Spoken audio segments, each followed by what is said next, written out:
కూడా అందరికీ ఒక నిఘంటువు లాంటి వాళ్ళు ఓలేటి పార్వతీశం గారు. He was a former director, creative director at Doordarshan and also All India Radio. Sir, ఈ రోజు మీతోటి ఇలా కూర్చొని మాట్లాడడం చాలా చాలా special. Thank you so much sir for inviting and మీ టైం మాకు ఇచ్చినందుకు. Thank you so much sir. Sir, ఇప్పుడు మీరు నాకు ఎప్పుడు అంత భయం అయ్యేది, కానీ ఇప్పుడు మీ ముందు మాట్లాడాలంటే ఏమన్నా తప్పు మాట్లాడతానా, జాగ్రత్తగా మాట్లాడాలని అనుకుంటున్నాను. ఏమన్నా తప్పులు మాట్లాడితే ముందే కొంచెం పెద్ద మనసు చేసుకొని క్షమించేసుకొని. సార్, ఇప్పుడు మీరు రిటైర్ అయిపోయారు, ఇన్నాళ్ళు పనిచేశారు ఆల్ ఇండియా రేడియోలో, దూరదర్శన్లో. How are you enjoying your retirement life sir? మళ్ళీ వెళ్ళి పని చేయాలని అనిపిస్తుందా, లేకపోతే చాలు ఐఎమ్ కంటెంట్ విత్ ఇట్ అనిపిస్తుందా?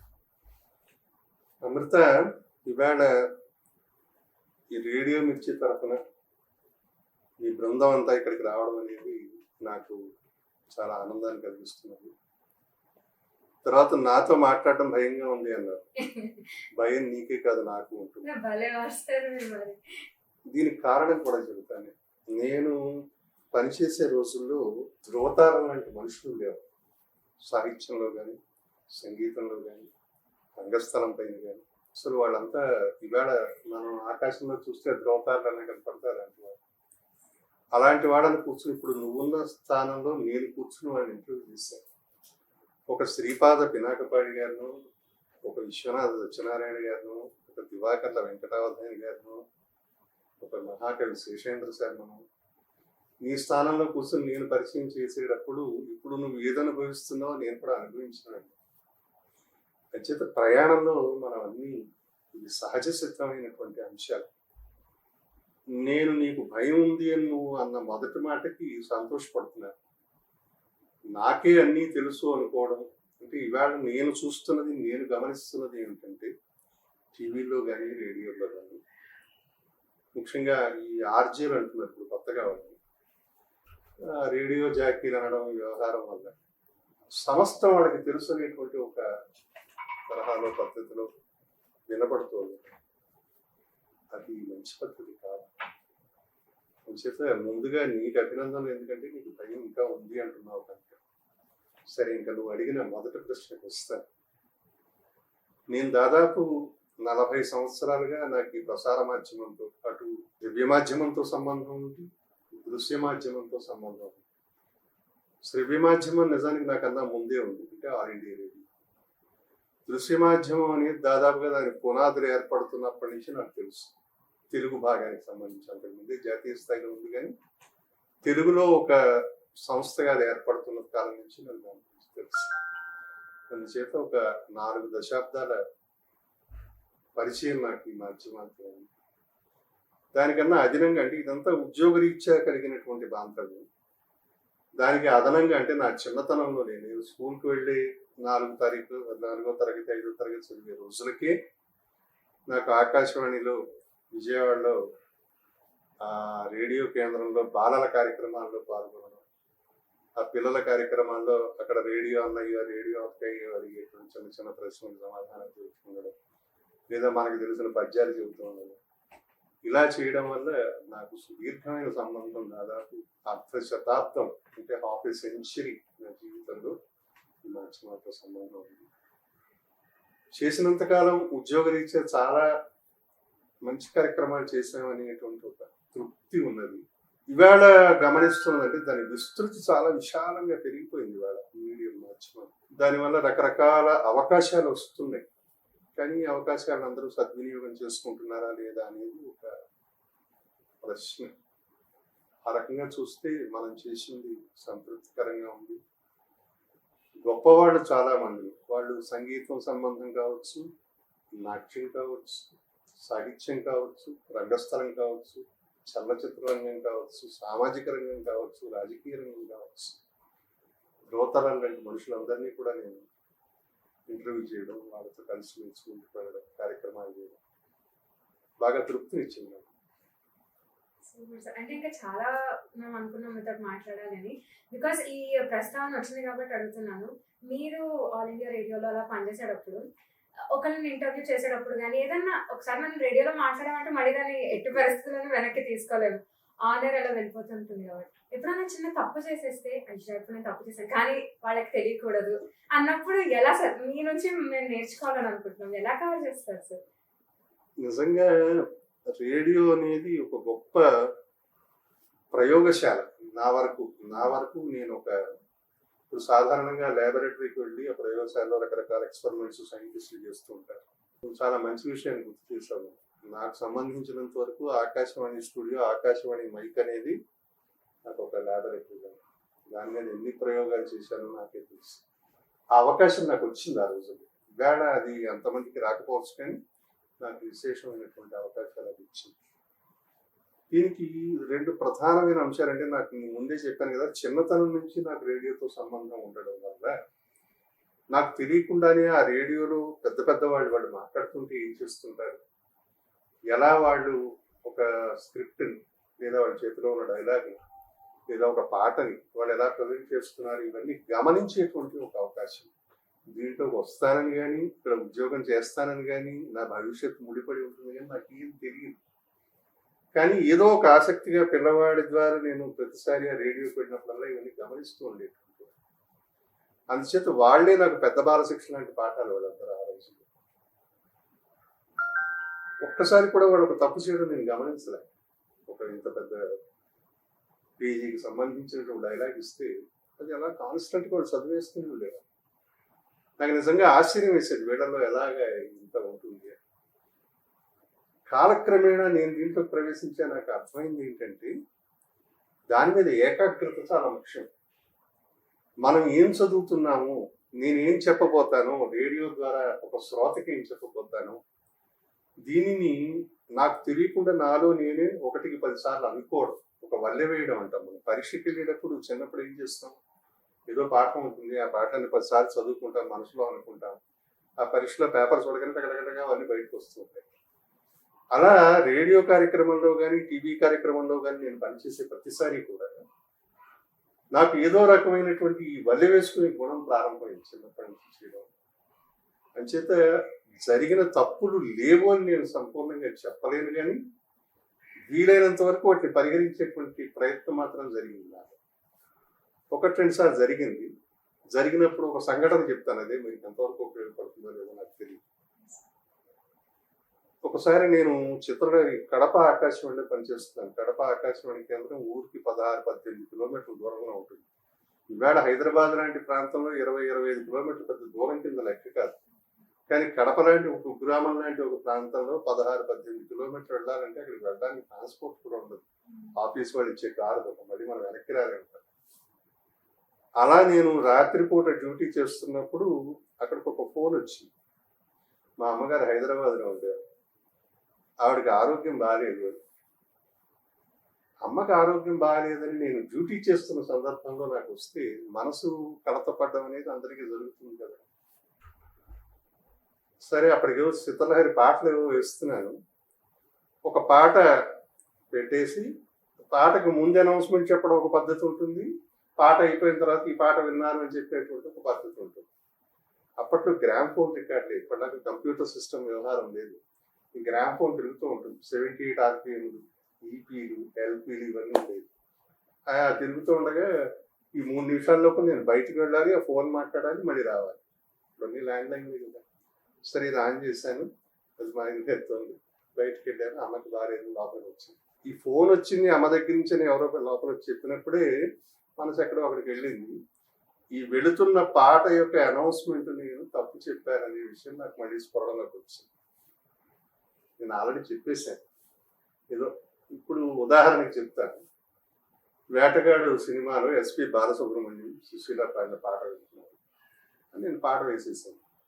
తిరిగి వచ్చాక నాకు అర్థమైంది, ఈ పాట చిగురికి వచ్చాడు, ఇది వేటగాడు అది పాట కాదు అని. అమ్మ బాగాలేదనే వార్త ఇక్కడ తిరుగుతుంది. ఈ వెడుతున్న పాటకు ఆల్రెడీ నేను చెప్పేస్తున్నాను, వేటగాడిలో బాలసుబ్రహ్మణ్యం, సుశీల పాడిన పాట మీరు వింటున్నారు అని. అంటే తప్పు అనౌన్స్మెంట్ వెళ్ళిపోయింది. అప్పటికి వింటున్నటువంటి ఆ శ్రోతలు తిట్టుకుంటూ ఉంటారు, పాట చూసి నేను చెప్పాడు ఏదో పాట వేసి. మళ్ళీ రాగానే ఈ స్మరణ వచ్చిన తర్వాత నేను మళ్ళీ ప్యాడర్ ఓపెన్ చేసి, అవును మీరు అనుకుంటున్నది నిజమే అన్నా. అంటే వాళ్ళు అప్పటికే నన్ను తిట్టుకుంటూ ఉంటారు కదా, అవును మీరు అనుకుంటున్నది నిజమే, అది వేటగాడిలో పాట కాదు, అడవిరావులో పాట. అని దాన్ని కరెక్ట్ చేశాను. ఆ తర్వాత కొన్ని వందల ఉత్తరాలు వచ్చి ఒక అనౌన్స్మెంట్ కోసం కింద పడి తప్పు చేసి కూడా మళ్ళీ పైకి లేవడం, ఇది తప్పు కాదనిపించుకోవడం, అది మీకే సాటి అని కొన్ని వందల ఉత్తరాలు వచ్చాయి ఆ రోజు. చిన్న చిన్న విషయాలే, కానీ ఇవన్నీ కూడా మనం చేస్తున్నటువంటి పనిలో మనకి తిరిగిన ఉత్సాహాన్ని ఇస్తాయి. మనం మరింత జాగ్రత్తగా ఉండే అవకాశం ఇస్తాం. సార్, మీ వరకు నిండు తెలుగుదనం అంటే ఏంటి? తెలుగుదనానికి అసలు నిర్వచనం ఏం చెప్తా ఉన్నాను? తెలుగుదనం అనేది అసలు తెలుగు జాతి యొక్క ఐడెంటిఫికేషన్లోనే చాలా రకాలు ఉంటాయి. తెలుగు ఆహార్యంలో, తెలుగు ఆహారంలో, తెలుగు మాటలు, తెలుగు వాళ్ళ ప్రవర్తనలు, తెలుగు వాళ్ళ పలకరింపులు, ప్రతి చోట ఒక తెలుగుతనం కనపడుతుంది. ఇదన్ని చోట్ల కనపడినప్పుడే ఒక సంపూర్ణత్వం తెలుగుదనం. పంచకట్టుటలో ఉన్న ప్రపంచాన మొనగాడు, పంచకట్టుటలో ఉన్న ప్రపంచాన మొనగాడు, కండువా లేనిదే గడప దాటని వాడు, పంచభక్ష్యాలు తన కంచాన వడ్డించ గోంగూర కోసమే వెతుకులాడేవాడు ఎవడయ్యేవాడు, ఇంకెవడు తెలుగువాడు అంటాడు నారాయణ రెడ్డి గారు. అంటే ఇప్పుడు నేను చెప్పిన మాటలన్నీ అక్కడ ఉన్నాయి. గోంగూర పచ్చడి కోసం వెతుక్కోవడంలో తెలుగుతనం ఉంటుంది, కండువా వేసుకుని బయటకు వెళ్ళడంలో ఒక తెలుగుతనం ఉంటుంది, మన మాటలో తెలుగుతనం ఉంటుంది. ఆ తెలుగుతనం అనేది ప్రతి అంశంలోనూ ఉందన్నమాట. మనం గమనించవలసినటువంటి బాధ్యత మనకి. ఇది ఎవరు చెప్పరు మనకి చిన్నప్పటి నుంచి. ఓ పద్ధతిగా పెరగమని ఇంట్లో అమ్మా నాన్న చెబుతూ ఉంటారు. ఆ పద్ధతిలో తెలుగుతనం. అది మనం ఒక అడుగు ముందుకు వేసి ఎదుగుతూ ఎదుగుతూ ఏడాదికి ఎదుగుతున్నప్పుడు కానీ ఈ విషయం మనకు తెలియదు. అది తెలుసుకోవాలి. అది తెలుసుకుంటే ఒక వయసు వస్తే కానీ తెలియదు ఇలాంటి చిన్నప్పుడు, కానీ వస్తే అర్థం అవుతుంది తెలుగు. ఏమన్నా అనిపిస్తుంది సార్ ఆ తెలుగుదనం కొంచెం తగ్గుతుంది జనరేషన్ లో కానీ తర్వాత ఉంటుందమ్మా. ఇప్పుడు కాలం అనేది ఒక సృష్టిలోనే మార్పు అనేది ఒక నైజం. ఇప్పుడంతా డే టైం కదా, అంటే పగలు నడుస్తున్నది. కొన్ని గంటల తర్వాత ఏమవుతుంది? ఇది రాత్రి అవుతుంది. ఆ పువ్వు ఇప్పుడు వికసించి ఉంది, అది రాత్రి ఏమైంటుంది? మొగ్గై ఉంటుంది. రేపు పొద్దున అది వాడిపోతుంది, రాలిపోతుంది. కనుక ప్రకృతిలోని ఒక సహజమైన మారే గుణం ఉంది. మార్పు అనేది సృష్టిలో నైజం. నన్నయ్య కాలంలో ఇవాళ లేదు, నారాయణ రెడ్డి గారి కాలం లేదు, దీని తర్వాత వచ్చే కాలం లేదు. అది సాహిత్యం కావచ్చు, సంగీతం కావచ్చు. త్యాగరాజ స్వామి వారు, అన్నమాచార్య వారిలో పాడినటువంటి సంగీత ప్రవాహం తర్వాత ఒక శ్రీరంగం గోపాలరత్నం గారు, శ్రీపాద పినాకపాణి గారు, బాలమురళి గారు పాడేటప్పుడు మారింది. మరి ఇవాళ మనం చూస్తున్న సంగీతం అలా లేదు. ఇది సంగీతం ఒకటి, ధోరణులు మారుతుంటాయి, సాహిత్యంలో మారుతుంది. కనుక తెలుగుతనంలో కూడా రకరకాల మార్పులు తప్పనిసరిగా వస్తాయి. ఈ మార్పులు సహజం కూడా. ఒక నది ప్రవహిస్తున్నప్పుడు అక్కడి నుంచి ఒక్కొక్క నది, ఇక్కడి నుంచి ఒక్కొక్క నది, ఇలా రకరకాలుగా వస్తాయి. వచ్చినప్పుడు అవన్నీ వాటిని సమాదరించడం అనేది నది యొక్క లక్షణం. ఆ ప్రవాహం అనేది ముందుకు అప్పుడే సాగుతుంది, సాగాలి కూడా. కానీ మంచి చెడులు అనేది ఎప్పటికప్పుడు మనం వ్యక్తిగతంగా బేరీజులు వేసుకోవాలి. మనం వెళుతున్నటువంటి మార్గం సరైనదేనా, నేను చేస్తున్న ఈ పని సరైనదేనా, ఇది సమాజ హితంగా ఉందా, సమాజానికి ఏదైనా ఆక్షేపణీయంగా ఉందా అనేటువంటిది వ్యక్తిగతంగా ఎవరికి వాడు వేసుకోవాలి. అప్పుడే వాడి వ్యవస్థలో చాలా ప్రత్యేకంగా కనపడతారు. ఒక బాలమురళి కాలం నాటికో, విశ్వనాథ సత్యనారాయణ కాలం నాటికో, అంతకుముందు త్యాగరాజ కాలం నాటికో మార్పులు ఉన్నాయి కదా. వాళ్ళలో కూడా వాడు మార్పులు. అయితే వాళ్ళ యొక్క వ్యక్తిత్వాలను వాళ్ళు ఎప్పుడప్పుడు బేరీజు వేసుకున్నారు కనుక ఆ కాలానికి వాళ్లే శిలా విగ్రహాల్లో నిలబడ్డారు. ఇవాళ కూడా రేపటి కాలానికి మనం ఒక శిలా విగ్రహంలో నిలబడగలగాలి అంటే మనని మనం వివేచించుకోవాలి, మనని మనం విశ్లేషణ చేసుకోవాలి. మనం చేస్తున్న పని సభ్యమైంది కాదా, అవునా అని తెలియాలి. సరే, మీరు మాట్లాడుతూ ఉంటే మీ వాగ్ధాటికి వాటికి అలా వింటూనే ఉండాలి. ఎవరో మాట్లాడుకోవడం, మీరే మాట్లాడుతుంటే మాకు వినాలి అని అనిపిస్తూ ఉంటుంది. అసలు ఈ భాష పట్ల మమకారానికి బీజం ఎక్కడ పడింది సార్? అమ్మ, దీనికి ప్రత్యేకంగా ఇది కారణం అని చెప్పడానికి ఉండదు. ఎందుకు ఉండదు అంటే, నేను పెరిగినటువంటి ఒక వాతావరణం వేరుగా ఉండొచ్చు, నువ్వు పెరిగే వాతావరణం ఒక రకంగా ఉండొచ్చు, మరొకరు ఎవరైనా పెరిగే వాతావరణాలు వేరుగా ఉండొచ్చు. అందరూ ఒకే రకమైన వాతావరణంలో పెరుగుతారని చెప్పడానికి లేదు.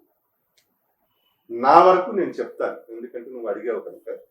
నా బాల్యం అంతా అసలు నేను పుట్టడమే ఒక పండిత వంశంలో పుట్టాను. నిజానికమ్మా మనం అనుకుంటాం కానీ జన్మ అనేది ఒక అదృష్టం.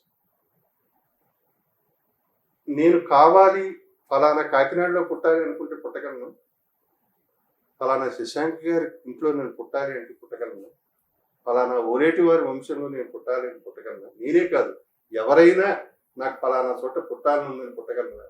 జరగదు. అందుచేత జన్మ అనేది భగవంతుడు ఏదో రకంగా మనకి ఇస్తున్నటువంటి ఒక అదృష్టం. ఈ అదృష్టం మనకి పెరుగుతున్న కొద్దీ మనకి తెలియాలి. అంటే నా కుటుంబంలో ఒక వెంకట పార్వతీశ్వర కవులు అనేటువంటి మహాకవులు, ఆ పార్వతీశం గారి ఇంట్లో నేను పుట్టాననే విషయం నేను అర్థం చేసుకోవాలి. ఇది నాకు బాల్యం నుంచే రావాలి.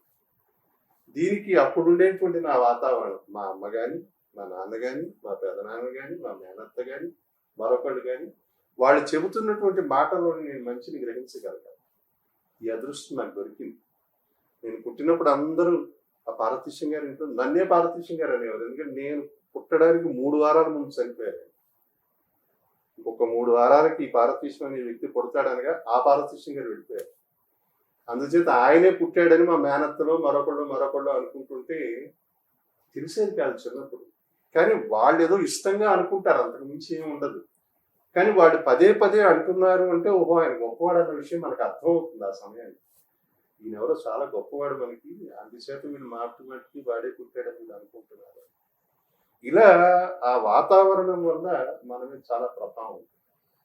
ఆ రోజుల్లో అంటే నా చిన్నతనంలో ఇవాళలాగా 9 దాకా 8 దాకా పడుకోవడాలు లేవు. సూర్యోదయానికి తర్వాత పడుకోవడం అనేది నాకు తెలియదు. తెల్లవారుజామున 4:30కు వాళ్ళు నిద్ర లేపుతారు, ఏ అమ్మమ్మ వస్తుంది తాతగారు లేపుతారు, ఇంకోటి లేపుతారు. వాళ్ళు లేపుతున్నప్పుడే రామరక్షా స్తోత్రం చదువుకోవడము, దాశరథి శతకం చదువుకోవడము, వేమన శతకం చదువుకోవడం, కృష్ణ శతకం చదువుకోవడం చేస్తూ నన్ను లేపేవారు. అందుచేత తెలియకుండా మా అమ్మమ్మ ఏదో పద్యం పాడుకుంటూ జుట్టు ముడేసుకుంటూ నన్ను నిద్ర లేపితే అది నాలో ఉండిపోయింది. ఆ రకంగా తెలియకుండా సాహిత్యం పట్ల ఒక ఆసక్తి. అలాగే మా నాన్న కూర్చున్నది, మా నాన్న ఎంత మంచి పద్యం రాశారో చూసావా అని ఏదో పద్యం గురించి చెప్పాడు అనుకోండి, బుర్రలో కూర్చుండిపోయాయి. ఇలాంటివన్నీ విశేషమైనటువంటి ప్రభావాన్ని చూపిస్తాయి. ఇవి మనం పెరుగుతున్నప్పుడు తెలియదు, కానీ పెరుగుతూ ఒక పరిణితి చెందినటువంటి వయసుకు వచ్చిన తర్వాత ఆ రోజు అది కదా అనేది వేడ నాకు పద్యం మీద ఒక ఆసక్తి ఉంది అంటే, మా అమ్మమ్మ చిన్నప్పుడు పద్యాలతో నాకు మేలుకొలుపు పాడి ఉండకపోతే, తను పద్యం పాడుకుంటూ నాకు సుప్రభాతం చెప్పి ఉండకపోతే నాకు పద్యం మీద ఆసక్తి కలిగేదా అని ఇప్పుడు అనిపిస్తుంది. మీకు తెలియని వయసులో మీ ఇంట్లో వాళ్ళందరి వల్ల మీకు కొంచెం వచ్చింది తెలుగు తమిళ అంతా, కానీ ఊహ తెలిసిన తర్వాత మీరు ఎలాంటి ఎఫర్ట్స్ పెట్టారు సార్ తెలుగు భాషలో ఉన్న చమక్కులు అవన్నీ నేర్చుకోవడానికి? అది కారణం కూడా మళ్ళీ నా కుటుంబ వాతావరణం. మొదటి నుంచి చిన్నప్పటి నుంచి పెరుగుతున్నప్పుడు మా తాతగారు గొప్పవారు, మా నాన్నగారు చాలా గొప్పవాడని, మా అమ్మ నాన్నగారు చాలా గొప్పవాడని, 2 పండిత కుటుంబాలు. అందుకు రామభద్రరావు గారిని గొప్ప కేకలు. ఆకాశవాణి ఆ రోజుల్లో ఇవాళ వారికి తెలియదు కానీ విశేషంగా ఈ దేశభక్తి గీతాలు, ఆ రోజుల్లోని లలిత గీతాలు ఇలాంటివి చాలా ప్రసారం అవుతూ ఉండేవి. ఆ గీతాలలో ఎక్కువ భాగం దేవులపల్లి కృష్ణశాస్త్రి తర్వాత అధిక సంఖ్యలో ప్రజాదరణ కలిగినటువంటి లలిత గీతాలు రాసినటువంటి వ్యక్తి కందుకూరు రామభద్రరావు. ఆయన మా అమ్మకి నాన్నగారు. పార్వతీశం గారు సరే వెంకట పార్వతీశ్వర కవులు, పార్వతీశం గారు మా నాన్నకి నాన్నగారు. అని చెప్పి ఇటుపక్క నుంచి చూస్తున్నది పండిత వంశం.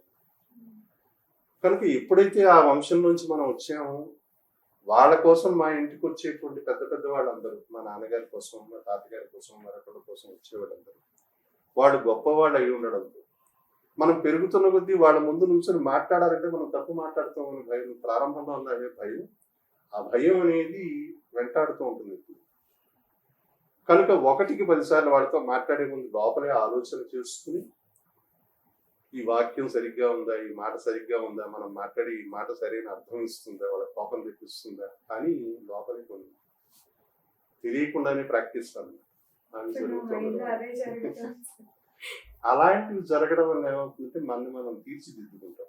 అయినా కూడా కొన్ని పొరపాట్లు జరుగుతాయి, తప్పేం లేదు. కానీ ఈసారి జరిగినటువంటి పొరపాటు మరోసారి జరగకుండా చూసుకునేటువంటి అవకాశం అలాంటివి చాలా జరిగాయి. సార్ ఇప్పుడు నార్మల్గా నేను చూసుకుంటే మా స్కూల్లో మా తెలుగు మాస్టర్ ఖచ్చితంగా ఆయన క్లాస్ లోకి రాగానే శుభోదయం గురువు గారు అని తీరాలి మీరు అంతే.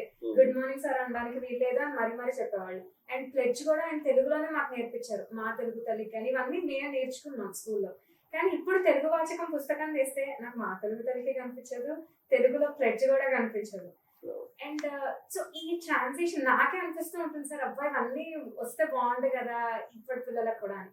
ఇప్పుడు మాకు అది అనిపిస్తుంది. అంటే మీరు ఇంకా చాలా చేంజెస్ చూసారు. నిజం, చాలా చాలా చేంజెస్ చూసాను. నా చిన్నతనంలో పాఠ్య పుస్తకాల్లో ఉండే సిలబస్ ఇవాళ కనపడదు.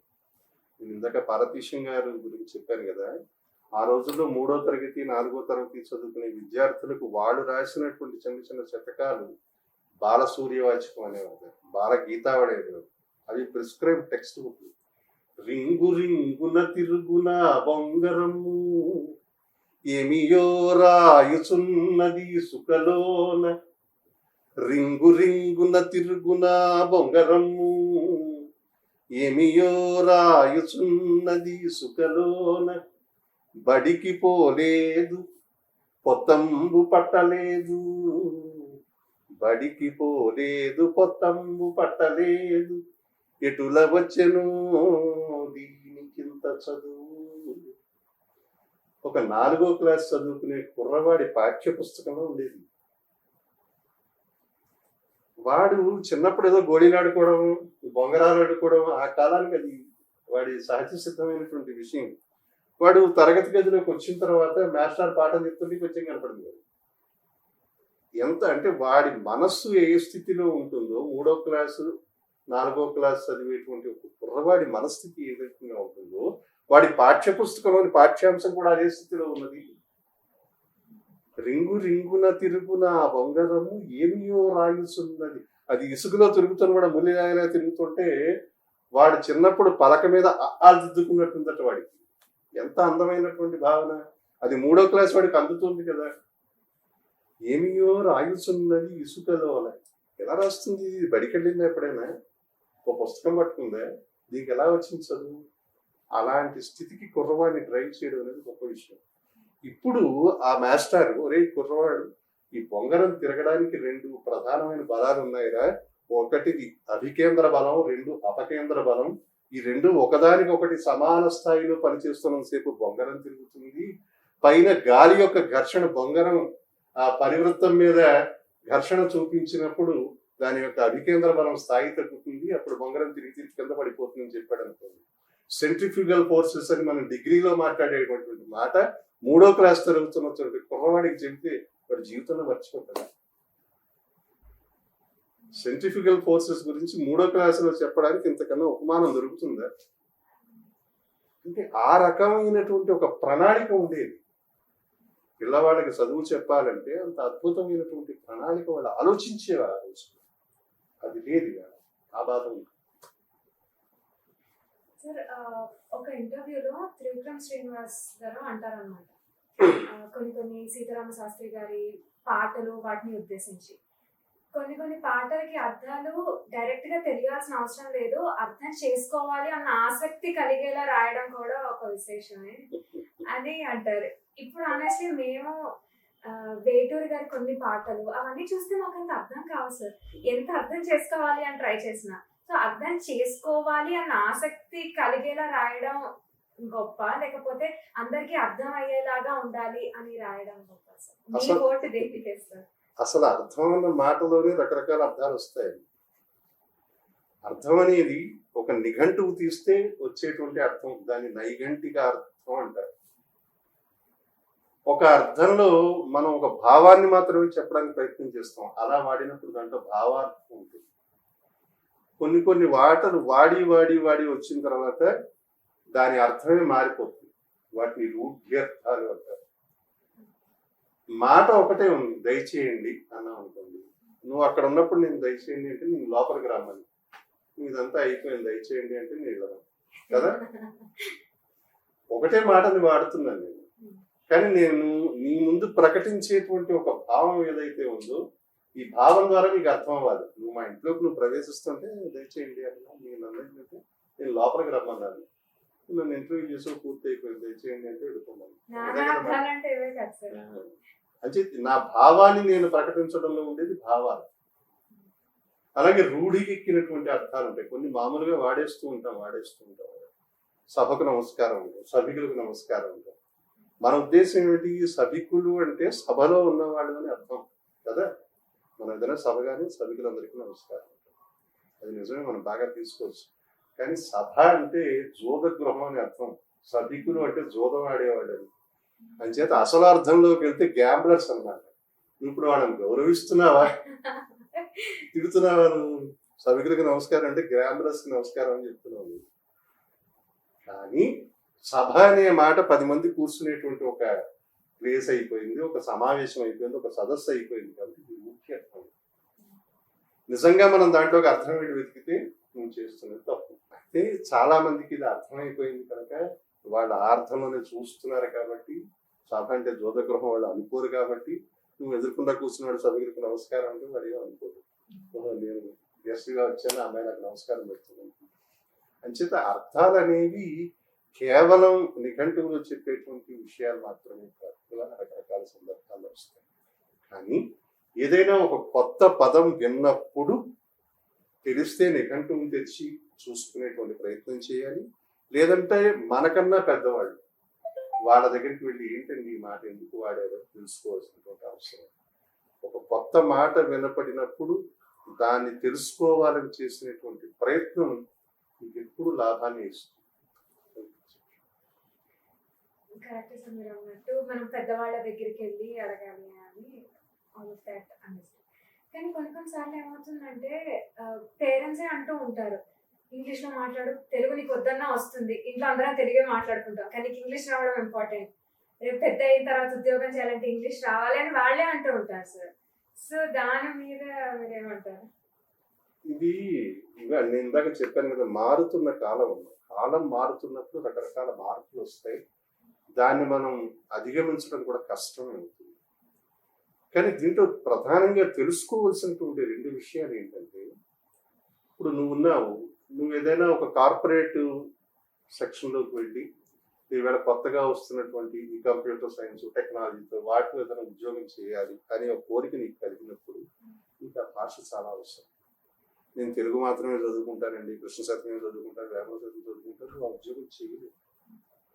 ఇప్పుడు సాఫ్ట్వేర్ అని మాట్లాడుతున్నాను, రకరకాల మంది రకరకాల కంపెనీలు, అమెజాన్ అంటాం, మరొకంటాం అందరూ చాలా చోట్ల పనిచేస్తున్నారు. సో జీవన శైలిని మనం ఎక్కడ కోరుకుంటున్నామో దానికి అనుగుణంగా ఉండేటువంటి విద్యాభ్యాసం చాలా అవసరం. అలా అని ఇప్పుడు ఇవన్నీ మాతృభాషకు సంబంధించినటువంటి విషయాలు. రేపు మనం మాతృభాష దినోత్సవాన్ని కూడా జరుపుకుంటున్నాం కనుక మాతృభాష పట్ల ఒక ప్రేమ ఉండాలన్నమాట. ఎందుకంటే అమ్మ దగ్గర నుంచి పుడుతున్నప్పుడే ఈ భాష నీలో పుడుతుంది. ఈ అమ్మ అనే భావం నీకు తెలియడం, ఒక నాన్న అనే భావం నీకు తెలియడం, వీడు నాకు అన్న, వీడు అక్క, వీడు చెల్లి అనేటువంటి భావాలు బంధాలన్నీ కూడా నువ్వు అమ్మ దగ్గర పుట్టినప్పటి నుంచే నీలో పెరగడం మొదలుపెట్టారు. మాతృభాష ఎలా ఈ రకమైనటువంటి స్పర్శను మనకి ఇస్తుందో వాళ్ళతోటి బాంధవ్యాలు కూడా అలా ఏర్పడతాయి. కనుక మాతృభాష చదువుకోవడం అనేది వేరు, నువ్వు ఉద్యోగం చేసి స్థిరపడడానికి లేదా సమాజంలో ఎదగడానికి నువ్వు చేయవలసిన విద్యాభ్యాసం లేదు. ఈ 2 తెలుసుకోవాలి. కేవలం అమ్మా నాన్న చదివారు, నువ్వు ఇంగ్లీష్ చదువుకో, తెలుగు వద్దు, అసలు తెలుగు నీకు కూడు పెడుతుందా గుడ్డు పెడుతుందా అనేది వ్యర్థమైనటువంటి వాదన. దాని జోలికి మనం వెళ్ళకూడదు. నీకుండేటువంటి ఆసక్తి ప్రకారం నువ్వు ఎంతవరకు చదువుకోగలవు మాతృభాషలో చదువుకోవడం చాలా మంచిది. దీనికి భిన్నంగా రేపొద్దున ఉద్యోగం చేసి నువ్వు ఒక కుటుంబాన్ని పోషించాలనేటువంటి పరిస్థితి నీకు ఉన్నప్పుడు దానికి కావాల్సిన శిక్షణను పొందాలి, ఆ భాషను నేర్చుకోవాలి. అంచేత ఒక భాషను పైన మాత్రమే కేంద్రీకృతం చేస్తాను, రెండోది నాకు వద్దు అనుకునేది సరైనటువంటి ఆలోచన కాదు. సార్, తెలుగు భాషలో చాలా యాసలు, చాలా చమక్కులు ఉన్నాయి. ఆ యాసలు కూడా ఒక్కొక్క ప్రాంతానికి ఒక్కొక్క యాస ఉంటూ ఉంటుంది. వాటి మీద మీ అభిప్రాయం సార్? ప్రాంతాన్ని బట్టి రకరకాల నువ్వు అన్నట్టుగా యాసలు ఉన్నాయి, దాంట్లో అనుమానం ఏం లేదు. కానీ కొంత జాగ్రత్తగా ఆలోచిస్తే బహుశా పుట్టి కూడా ఉండకపోవచ్చు. ఒక 50-60 ఏళ్ళు వెనక్కి మనం కనుక వెళితే స్వాతంత్రానికి ముందే ఆకాశవాణి అనే ఒక వ్యవస్థ ఏర్పడింది. అంటే మాట్లాడే భాషకి పుట్టిల్లు ఏమిటి అంటే ఆకాశం. అప్పుడు ఇంకా మనం ఆంధ్రప్రదేశ్గా కూడా విడిపడలేదు. ఉమ్మడి రాష్ట్రంలో ఉండేవాడు మద్రాసుతో కలిసి. కేవలం మద్రాసులో మాత్రం, దక్షిణ మొత్తం భారతంలో ఒక మద్రాసులో మాత్రమే ఆకాశవాణి వ్యవస్థ ఉండేది. ఎందుకంటే నువ్వు ఈ వ్యవస్థలో పనిచేస్తున్నావు కాబట్టి ఈ విషయాలు నీకు తెలియాలి.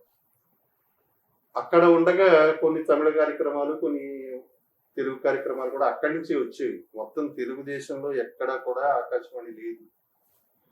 కానీ అక్కడ పనిచేస్తున్నప్పుడు మద్రాసు కేంద్రంలోంచి ఒక వ్యక్తి మాట్లాడుతుంటే అది నెల్లూరులో అర్థమైంది, కర్నూలులో అర్థమైంది, ఆదిలాబాద్లో అర్థమైంది, చిత్తూరులో అర్థమైంది, కాకినాడలో అర్థమైంది.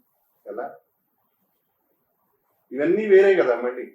మళ్ళీ ఇవాళ మనం తెలంగాణ మాట్లాడుతున్నాం, ఇక్కడ ఆంధ్ర అంటున్నాం, ఇక్కడ ఇవి అంటున్నాం.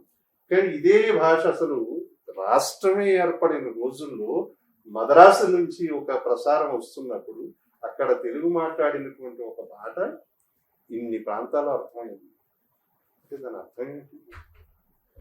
మాట్లాడే భాషకంటూ ఒక వ్యాకరణం ఏదైనా ఉంది అంటే ఆ వ్యాకరణాన్ని తీర్మానించింది ఆకాశవాణి. ఇవాళ నువ్వు రేడియో వ్యవస్థలో పనిచేస్తున్నావు కాబట్టి మాట చెప్తున్నాను. రేడియోకు ఉండేటువంటి బలమైనటువంటి విషయం ఏంటంటే ఏ విషయాన్నైనా అది వింటున్న శ్రోత దాకా తీసుకెళ్లవలసిన సామర్థ్యం రేడియోకి ఉన్నది. అది మన ఆరోగ్య సంబంధమైంది కావచ్చు, విద్య సంబంధమైంది కావచ్చు, సమాజహితమైంది కావచ్చు, ఏదైనా కావచ్చు. ప్రతి విషయాన్ని అది వింటున్న వాడికి చేరుతుందా లేదా, నా మాట వాడికి అర్థమవుతుందా లేదా అన్నది నీ యొక్క ప్రతిభ మీద ఆధారపడి. నీ అంటే నువ్వు రేడియోని సంకేతార్థంగా ఉన్నావు కాబట్టి. ఇలాంటి వాడు 10 మంది ఉంటారు, 100 మంది ఉంటారు, 1000 మంది ఉంటారు, 1,00,000 మంది ఉంటారు. మీరు చెబుతున్నటువంటి ఆ వార్త వాడదాకా వెళుతుందా లేదా నేను చెప్పగలుగుతున్నాను. దాన్ని కమ్యూనికేషన్ స్కిల్స్. అటువంటివి యాసలు అనేవి భాషలో సాధారణంగా ఉంటాయి, దాంట్లో అనుమానం ఏం లేదు. మాండలికాలు ప్రతి చోట ఉంటాయి. రాయలసీమలో ఉండేటువంటి మాండలికం ఒక రకంగా ఉంటుంది, తెలంగాణలో ఉండే మాండలికం కూడా, ఉత్తరాంధ్రలో ఉండేటువంటి మాండలికాలు కూడా.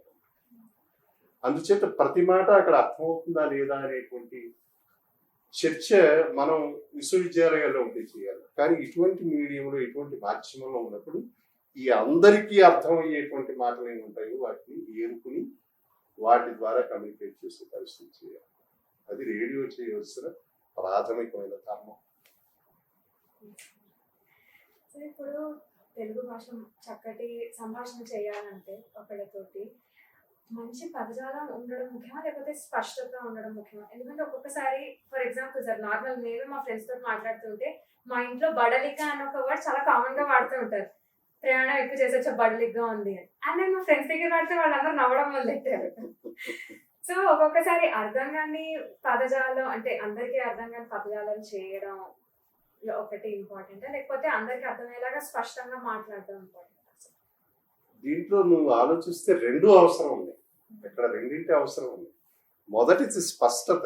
నువ్వు ఏ మాట మాట్లాడుతున్నావు, స్పష్టత ఎందుకు అవసరం అంటే, ఇప్పుడు నీ దగ్గర ఏదో కాగితం ఉంది, లేదా ఏదో పుస్తకం ఉంటుంది. నువ్వు చదువుతున్నప్పుడు ఏదో ఒక వాక్యం నీకు అర్థం కాలేదనుకో, తర్వాత పేజీలోకి వెళ్ళాక మళ్ళీ వెనక్కి వచ్చి ఇందాక ఏదో చదివాను అని మళ్ళీ వెనక్కి తిరిగి వచ్చి నువ్వు మళ్ళీ ఆ వాక్యం చదువుకుని నువ్వు అర్థం చేసుకునే ప్రయత్నం చేయొచ్చు. ఆకాశవాణి లేదు, రేడియో అందం కాదు. రేడియోలో ఈ సౌలభ్యం లేదు. నువ్వు ఒకసారి ఒక మాట మాట్లాడుతుంటే అది గాలిలోకి ప్రయాణం చేస్తూ వెళ్ళిపోయింది అంతే.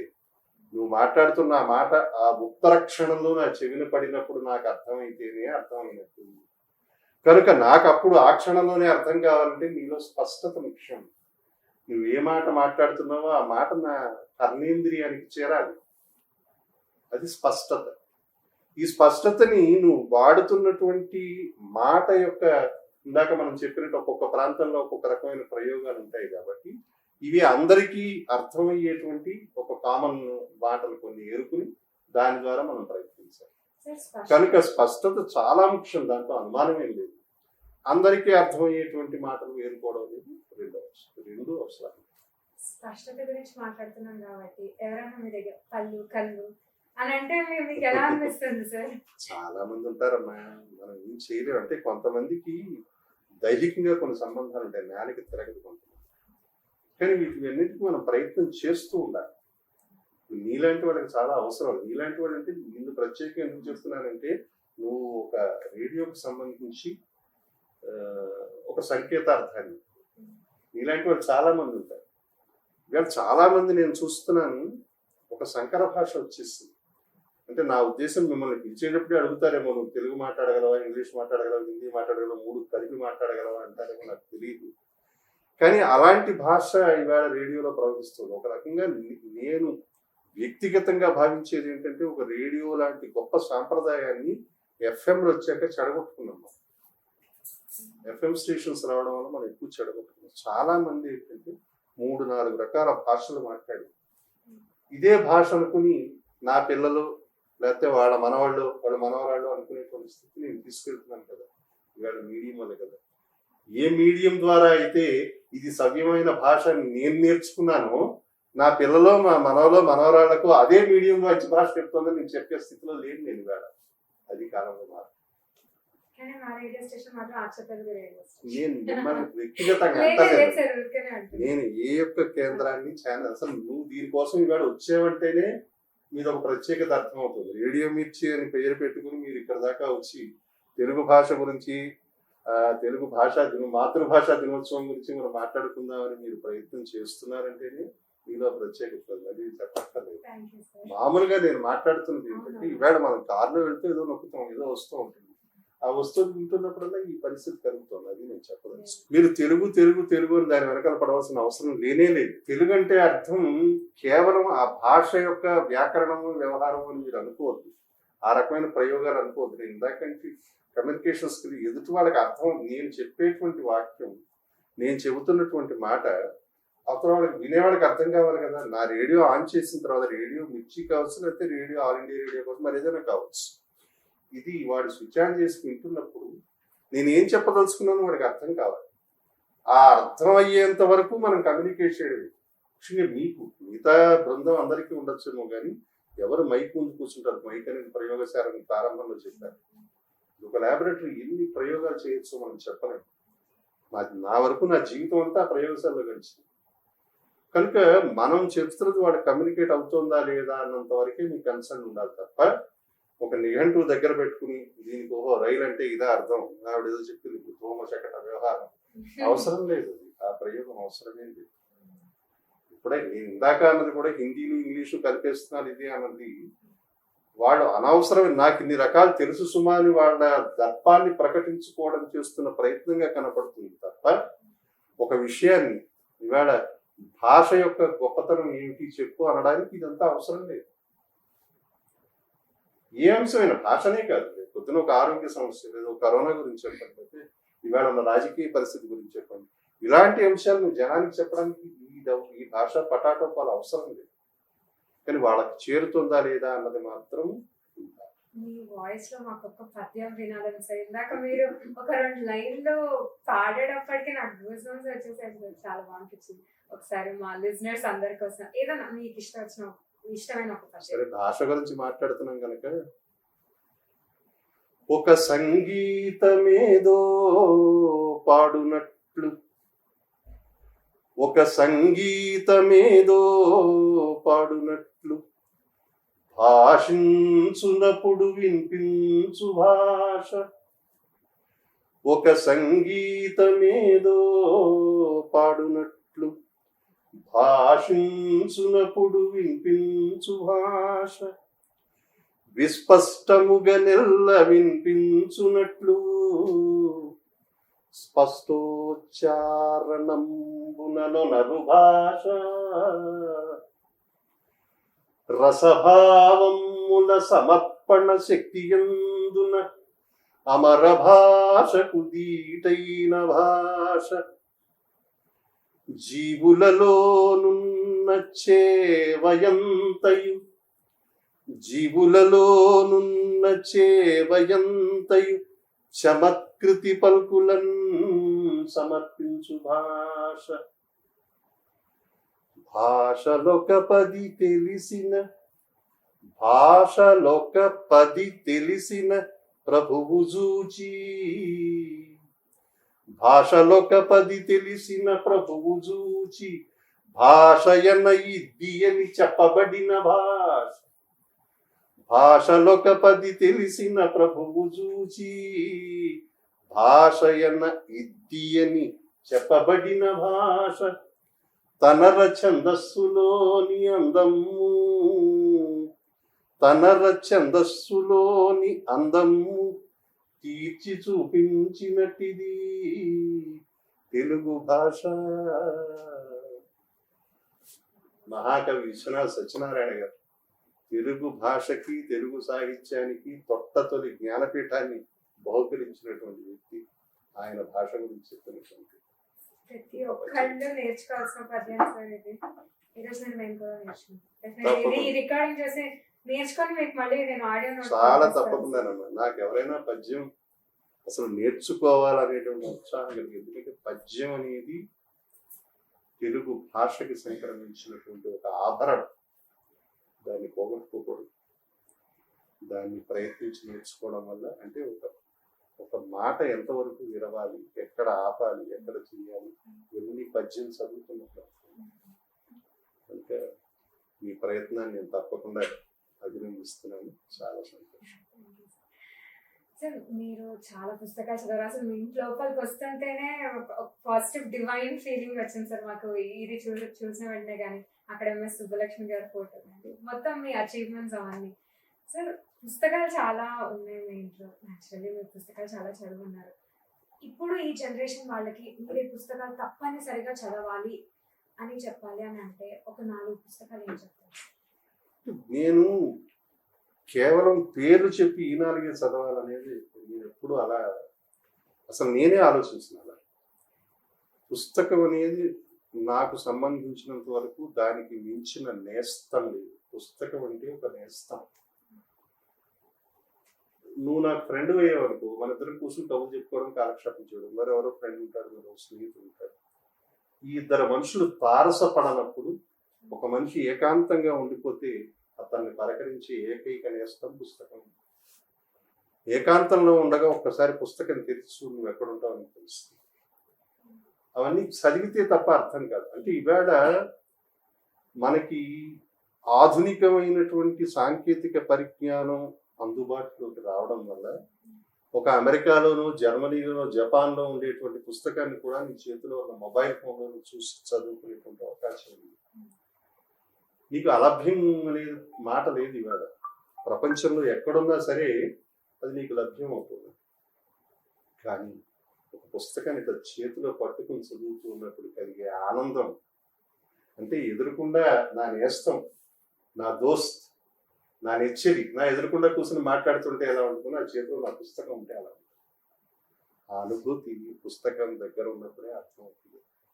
నిజానికి ఇవాళ మనకు ఉన్నటువంటి యాంత్రికమైనటువంటి పరుగులాటలో మనం మెట్రోలో వెళ్తున్నప్పుడు కాసేపు చదివేసుకుంటాం, బస్సులో వెళ్తున్నప్పుడు చదివేసుకుంటాం, లేదా ఆఫీస్లో కూర్చొని పనిచేస్తూ అరగంట దొరికితే చదువు తప్పేం లేదు. దాన్ని నేను ఎక్కడా విమర్శించటం లేదు. అది చాలా మంచి సౌలభ్యం. కానీ ఇలా ఒక పుస్తకాన్ని పట్టుకుని చదివి ఇందాక నేను చెప్పినట్టు మనకు అర్థం కాని విషయాలు కొన్ని ఉంటాయి.